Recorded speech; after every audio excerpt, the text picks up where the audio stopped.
नमस्कार मित्रांनो, आपण पाहताय आज गणिताचा क्वेश्चन। तर तुम्हाला माहितीच आहे की पोलीस भरतीचा पेपर सुरू आहे। तर यासारखे क्वेश्चन अकोला, वर्धा, अमरावतीला येऊन गेलेला आहे। पण या टाईपचा क्वेश्चन आज पुणे सिटीला पण आला आहे।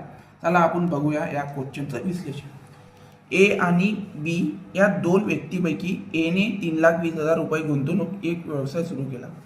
4 महिन्यानंतर बी ने त्या व्यवसायात 4,20,000 रुपये गुंतविले आणि त्या व्यवसायात भाग घातला। तर एक वर्षात अखेरीस त्यांना होणारे नफ्याचे गुणोत्तर किती? ए आहे 3,20,000, बी आहे 4,20,000।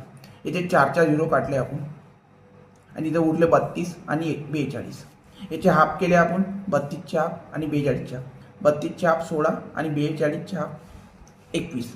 आणि ए ने किती म्हणला आहे? एका वर्षासाठी म्हणजे 12 आणि बी ने 4 वर्षानंतर म्हणजे 12 महिन्यात 4 8 8 महिन्यासाठी बी ने केले आहे। म्हणजे याचा मल्टिप्लाय करायचा 12 गुणिले 6, 12 सकम 72 उरले 7 आणि 12 आणि 7 19, 192 आणि हे मल्टिप्लाय 8 गुणिले 121, 8 गुणिले 21, 8 1 8, 8 2 16 आणि याचे हाफ करायचा अजून आणि मल्टिप्लाय करायचा।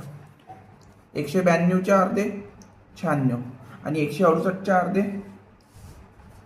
84 आणि याचा मग आता भाग द्यायचा 12ने भाग जाते।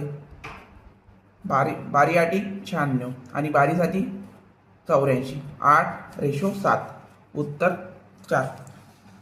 ठीक आहे।